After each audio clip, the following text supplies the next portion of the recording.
Welcome back. Well, it's Project Sunday, and we do, in fact, have the beginnings of a project.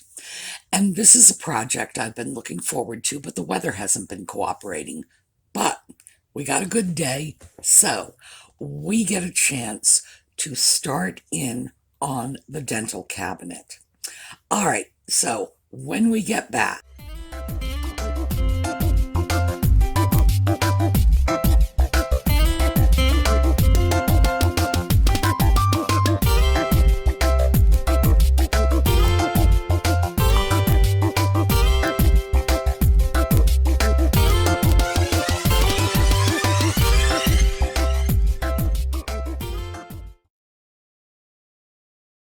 so for those of you who haven't seen the dental cabinet before, this is a piece I got at Lutz Antiques.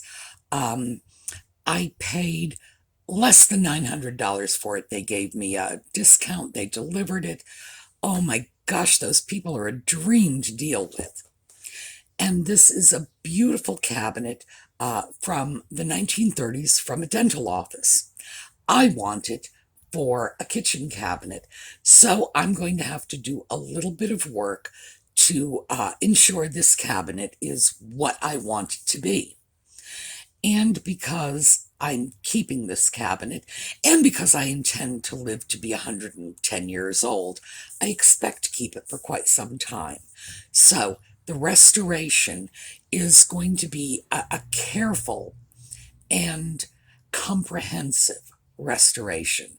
This is not going to be a little sort of slapdash, make it look good, stick it in the kitchen and hope for the best.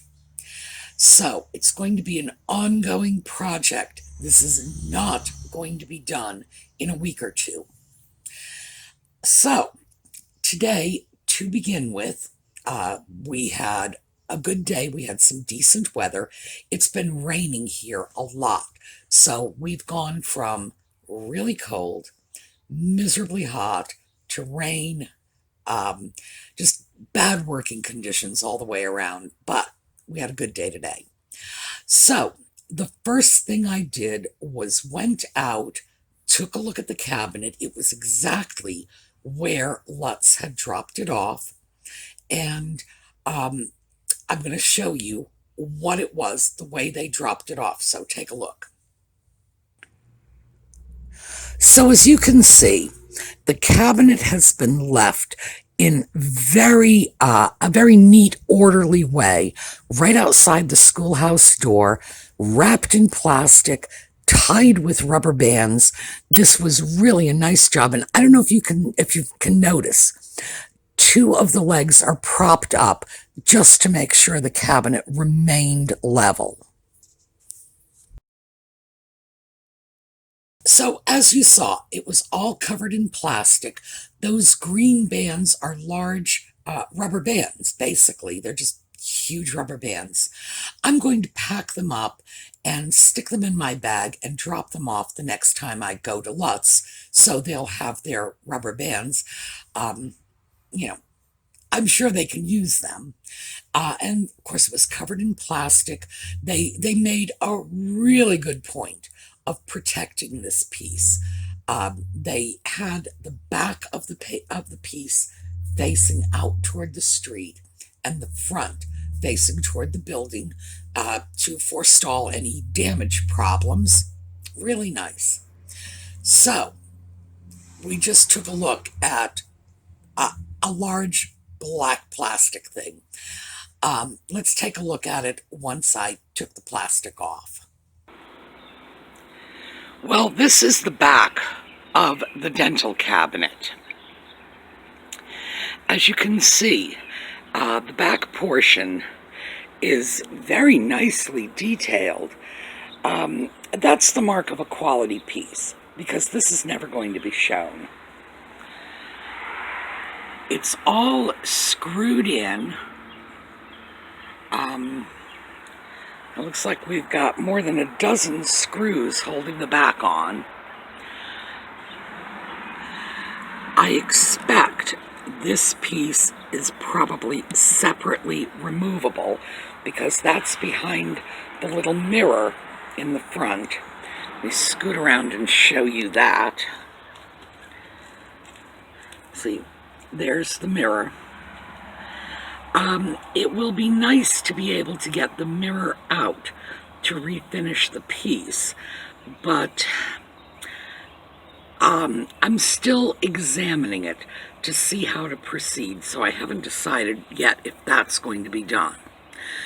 The first thing I'm going to do with this piece is slide it out away from the wall and remove all the drawers. Now, this overview portion is really important because this is the first time that I've had a chance to really poke around the piece. When it was in the store on the showroom floor, of course, it was, in a row with furniture as they have them in stores like this. So it was hard to see things on the back to get a really good look. And of course, I wanted to see it in daylight as opposed to fluorescent lights. A big part of that, by the way, is just the color of the piece. Yellows look really weird under fluorescent lights, and you can miss a lot just because of the lighting. So that's always, whenever you get a piece in, that's your first job, is to give it a complete once-over, get to know the piece a little, because you don't want to do anything without thinking it through first. That's how you get in trouble dealing with old furniture. You just get an idea in your head and slapdash, I'm going to go. I know, I've made that mistake. So now I take my time and I give the piece a very careful once over. So, the first order of business is to get it inside the schoolhouse. And to do that, the drawers need to be removed. Whenever you're dealing with a large piece of case furniture, a dresser, a bureau, a shiffer robe, whatever, you want to take the drawers out. So that's where we started. So removing the drawers is not as easy as just pulling them out. Watch. Bang, that's as far as I get, because there are little catches on either side. You can see it right here. And they're holding the drawer in place. So you need two hands. You have to lift the catches and pull the drawers out. That's a really nice feature. It means the drawers can be pulled all the way out, as you can see, and they won't end up tipping over. I don't know how well in this dark light you can see, but there is overspray from this yellow coat right here. You can see it in here. I think it's more obvious on this one, on the inside of the drawer, which tells me, as if I needed to be told, that this piece has been painted. I believe this color right here is the original color, and that's what I'm taking it back to. So it will be a while. There are a lot of drawers. I got to get them all out, and I want to get them all out in order, just in case the drawers are not the same size. They appear to be the same size, but with a lot of these older pieces, they can be off by an eighth, a quarter of an inch, whatever. They look the same, but then they don't fit back in properly. So it's important, whenever you're dealing with an old piece, to pay careful attention to where the drawers are going back. The easiest way to do that is take them out in order and replace them in order. Well, this was a very lucky break. I don't know. This piece of furniture is interesting to me because There are some things I look at and say, this was probably a converted bureau. This was probably a bedroom piece that was converted, because that's what it looks like. But those drawers have wooden fronts, and the actual body of the drawer is metal. That would not be something you would find in a piece of bedroom furniture. Not at all. Also, the drawers are so tiny. They're so shallow. You would never see that in a piece of bedroom furniture. The piece itself is shallow. It's probably only about 12 inches wide, whereas your average dresser is going to be 14 to 16 inches wide at minimum. Even smaller, older dressers are at least 14 inches wide. So, I'm not sure. I'm going to have to default to saying this was intended as a dental cabinet, strange as that may sound. So, regardless, it's delightful. And of course, the drawers coming out having those wonderful little catches, that's great. I'm going to have to take special care when I paint the drawers not to get those catches all gunked up with paint, because I want them to work properly. So that's going to be a delicate bit of painting. Nevertheless, as you could see from the drawers that I showed you, the whole drawer needs to be painted, not just the front. The interior of the drawers have to be painted as well. It's going into a kitchen. That means it's going to be housing utensils, cooking supplies. Who knows? I mean, I might even put like actual food in there. The two bottom drawers are large enough to be bread drawers. Who knows? But since it's going to be in close proximity to food, it really needs to be clean. And when I say clean, I want it to look clean as well as be clean. So it's not just a question of I can scrub out that old paint job and I'm going to say, oh, okay, good enough. As I said, this is going to be a serious restoration because I want to be able to use that piece. So we got the drawers out. Let's take a look at the drawers. Okay, the drawers are out and they are lined up exactly the same way they came out of the piece. And I noticed immediately this was a good thing because this bottom left drawer, the side panels are lower than the side panels on the bottom right drawer, which tells me I would probably have a very hard time if I confused those two.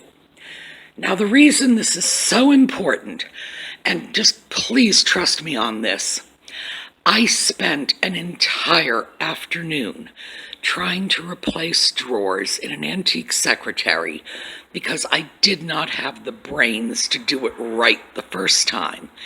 If you line up your drawers the way they're supposed to go back in, even if you have to later move them, you can mark them. You can do something to make sure the drawers go back in the right spots instead of just the hunt and peck method I had to do with that secretary. Now I have three little pieces here. This is a little piece of smoked glass, well, it's not little, that I took out of the central cubby. I'm not sure how this was supposed to fit in, but it's part of the original piece, so I'm going to hang on to it, and maybe I'll figure it out.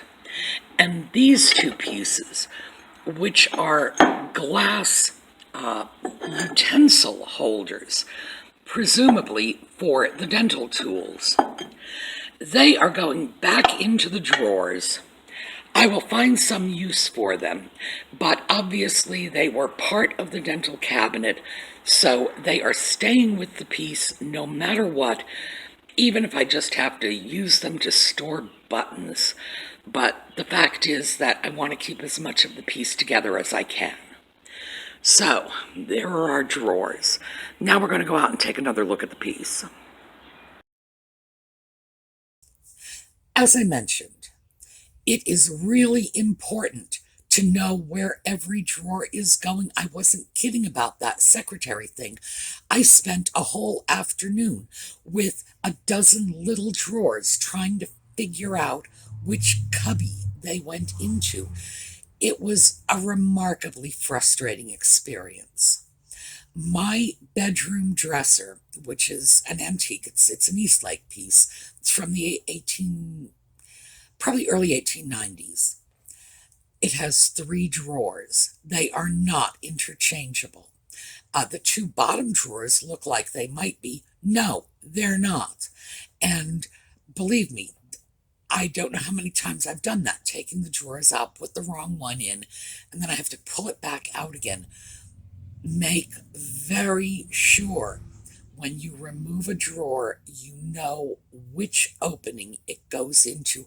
I cannot stress that enough, because worst case scenario, you put a drawer in that is a little too big, you get it in there, you close it, and then you can't open it again because the fit is too tight. And then, you're trying to muscle this drawer out, and you can destroy a paint job or a new varnish job by, don't do it. I have done it. This is one of those times where I really have to say, let me make the mistake so you don't have to. I think those drawers are going to work really well in a kitchen piece. 14 of them, and I love drawers. And they're all wonderfully shallow little drawers, which means that giant mess I have a junk drawer, and you don't want to go into it. It has I have little, I don't know what you would call them. They're little faucet plates that have hot and cold printed on them, extras for my shower. They're in there. I have plumber's tape and double stick tape. I have paint can openers. I have my deceased dog's toothbrushes in there. I should probably throw them away. I have pot holders in there. It's just like you open the numbers. The numbers came off my mailbox. They started peeling away. I went out, bought new self-stick numbers. They're in the junk drawer. Everything is in there. So having 14 drawers is probably going to let me bring a little organization to that mess, which would be welcome. But I made sure they all stay exactly in the same order they're going back in. When I start painting them, I may end up taking chalk or a crayon or, whatever, and making sure that I mark these. If it comes to it, I will write a number on a Post-it and stick it on the drawer, because, like I said, that is a mistake I have made too many times in the past. It took me a long time to learn from my mistakes on that one, but I have now. So there's where the drawers are. Next up, the piece has a black glass top on the countertop section. So let's take a look at that. Okay, the next thing to be dealt with is this. This piece of glass, apparently slides out. Yes, there we go. And that is going to need to be removed separately. It would be too dangerous to move the piece with the glass on it.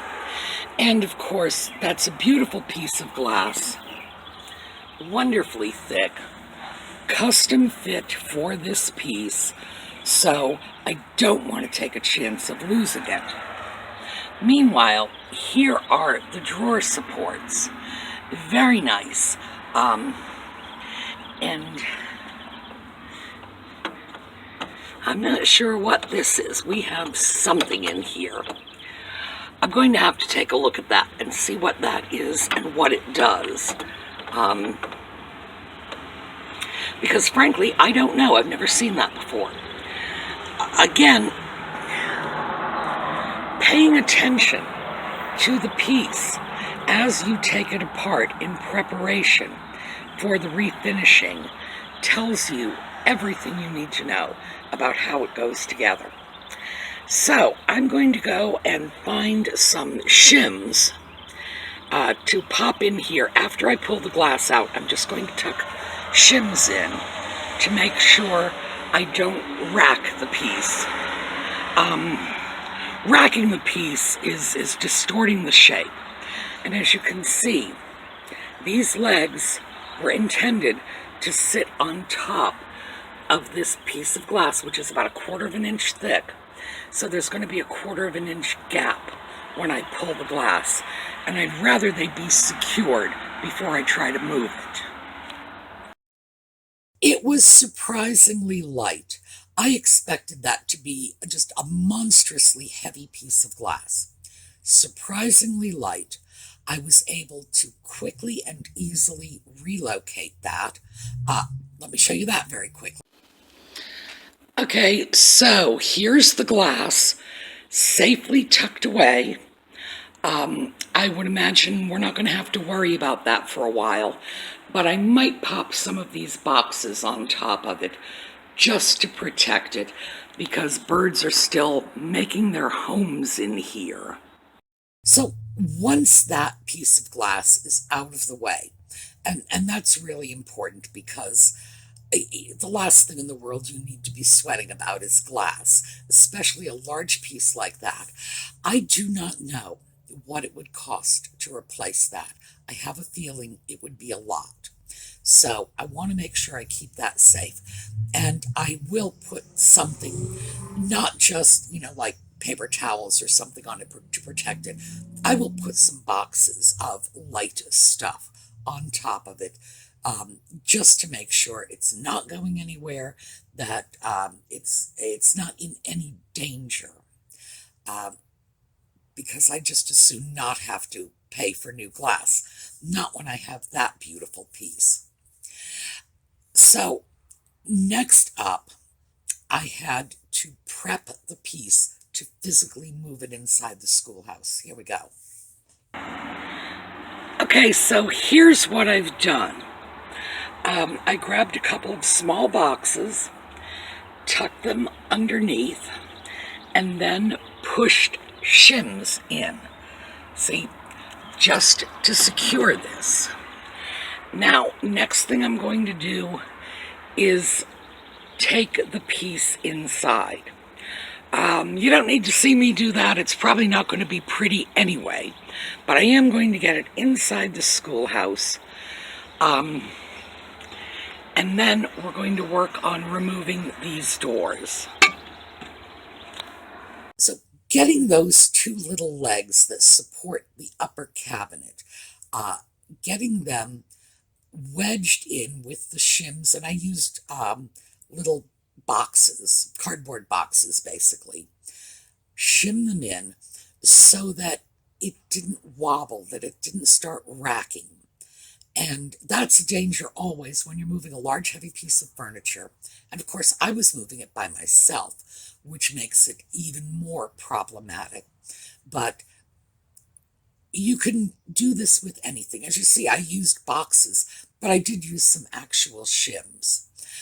If I could have found more shims, I probably would have used them. If I couldn't, I probably would have used more boxes. So at that point, once the piece was capable of locomotion, I moved it in. Because I was doing it by myself, I walked it in. And that's this sort of back and forth, move it at an angle, and you angle it into position. That's relatively easy for one person to do. I was able to do it, and, I am no spring chicken. So I got it in, and once I got it in, now it's secure. It's inside the schoolhouse. I don't have to be concerned about the safety of the piece. I don't have to be concerned about the safety of the piece around here. This is a ridiculously noisy neighborhood, as you all know from the videos, but it is a remarkably safe neighborhood. There's very little crime around here. So I don't have to worry about somebody coming up and stealing something off my schoolhouse porch. And having spent most of my life in big cities, of course, that would be a consideration. So now that it's in, I got a chance to go over the areas that I'm going to need to repair as part of this restoration job. So let's take a look at that. Well, the piece is inside now. The dental cabinet and I both survived the experience. Now, since it's secure and the drawers are out, we're going to take a look at a few things that are going to need to be addressed in the restoration process. First thing I noticed is we have a little piece of molding missing here. I'll show you on this one. See, it has the little piece of molding. It's missing here. Around the back, we have a break. Here it is. A break in the molding here. Not a really big deal. It's the back of the piece. But we also have a break right here. And this is a bit of a bigger deal. Let me get my fingernail in and see. I'm probably just going to pop a couple of brads in to secure that. I will probably not replace the molding entirely. I mean, it all depends. I have to get some molding for that interior piece. And I may, in fact, remove this top strip of molding, cut down what I need for the interior piece, because it would be nice to have original on the visible surfaces, and then replace this with a piece of modern molding. But it's the back, so I'm not all that worried about it. Right here, I don't know if you can see, there had been a break up here near the hinge at some point. That's why it's a little harder to close this door. It looks like they did an adequate job of fixing it. I will take a look at that and see if I want to redo that fix. I might not. What I definitely have to do is sand this down a little better than they did, because you can actually still see the crack. So that's something I have to be mindful of. Right here, there's wear, as you can see. That's going to have to be sanded. And I found a couple of places, I think this one is probably the most obvious, where the paint has cracked and chipped. Again, I've got to go over that and make sure that's nice and smooth. As for everything else, it looks to be in really good condition. I suppose that's because it was in a professional office and not in a home. Yes, I'm seeing some nicks here and there, but not the sort of wear you would expect from a piece of home furniture that might have been in a kid's room or something. So that is the start of this project. Now those little bits of molding, the broken piece in the back and the little piece that was missing inside one of the cabinet doors that would hold the glass in place, that is quarter round molding. You can get it in any lumberyard, Lowe's, Home Depot. You can probably get it at Walmart. I may have to get mine at a craft store because that was small. And the issue with older pieces is, yes, of course I can get quarter round molding, but I'm going to get it in standard sizes. When you go back 80 years, they didn't have the same concept of standard sizes, and standardization was not as important to them to begin with. So what I may have to do is I may have to cannibalize that broken back piece, take it out, cut the little piece I need for the door, the inside of the door, for the glass, and then replace the piece in the back with another piece of quarter round that may not be the same size. That's why that's a concern, because if I'm going to jump up, in other words, if that is 3/8 of an inch and I'm going to have to jump up to 1/2 an inch, I want it on the back, not on the inside of a door that I am going to be opening every day, and I am going to be irritated by the mismatched size. Having those pieces, and I have to replace the little piece of quarter round on the inside. This is going to be a kitchen cabinet. That means it's going to get dirty. No two ways around it. Things in your kitchen get dirty, and they need to be cleaned. And you don't want a lot of little gaps and holes and so on that's a pain to clean. You want smooth surfaces when you're cleaning. So I took a look at some of the problem areas. The only real problem potential that I see is that area on the right-hand cubby door where it had cracked and been repaired.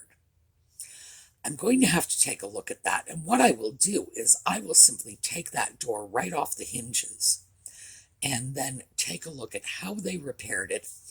In all likelihood, they didn't do that when they repaired it. In all likelihood, it was repaired in place. I will take it off, and I may have to do a better repair for that. We'll see. If we do, of course, we're going to have a project. Some of the other things I noticed was that the previous finish, the finish they yellow painted over, had begun to sort of alligator and bubble with age. Not uncommon. You see this on old furniture all the time. I would say, frankly, this may be one of the chief reasons that people will refinish an old piece of furniture, that the existing finish is alligatored and bubbled and cracking. It's just in the nature of the beast.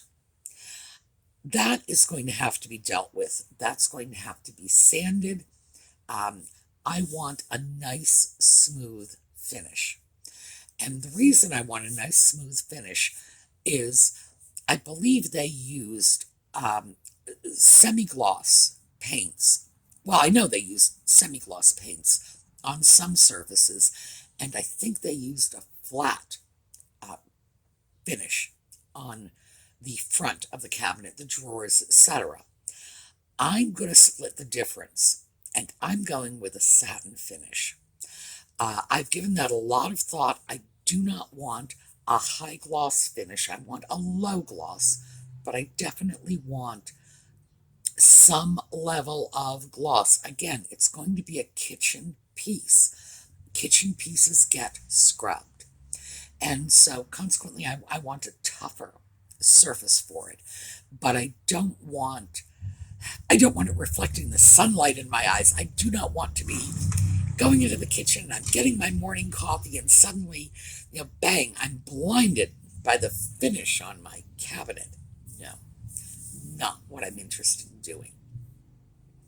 So I will be going with a satin finish.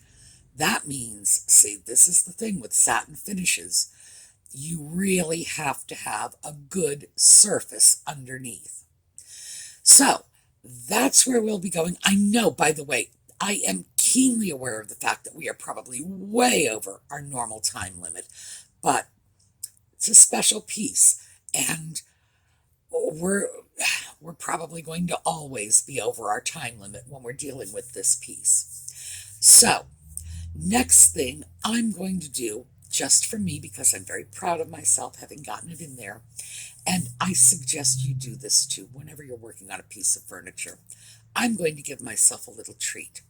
I've owned this piece for a while before I had it, because we had difficulty connecting, Lutz and myself. We had difficulty connecting to arrange a delivery time. So I owned it and had a chance to think about it for a while. So I know the things I want to see on that when it's all restored and all done. So what I'm going to do this week is I'm going to open up some boxes, take out some of my favorite little kitchen goodies, and I'm going to set them on the piece and just look at it. Because that's my treat from me having successfully gotten the piece into the schoolhouse and, in effect, completed step one of the restoration. I wholeheartedly recommend that. If you finish any project, even just a phase of a project, indulge yourself. Give yourself a little treat. For me, it's going to be looking at some pretty jadeite glass sitting on that cabinet and imagining what it's going to look like when it's in the kitchen with the pretty jadeite glass sitting on the cabinet. Do whatever is going to give you a pat on the back. We all need encouragement just to continue with what we're doing, so keep that in mind. All right, as I say, I know we are well over our time limit, but we're going to keep going over the time limit. We really are. All right, have a terrific day. I will see you all on Thursday for Just Chatting. Those are our fun videos. And then Friday, we're going to be back to thrifting again. Have a great week.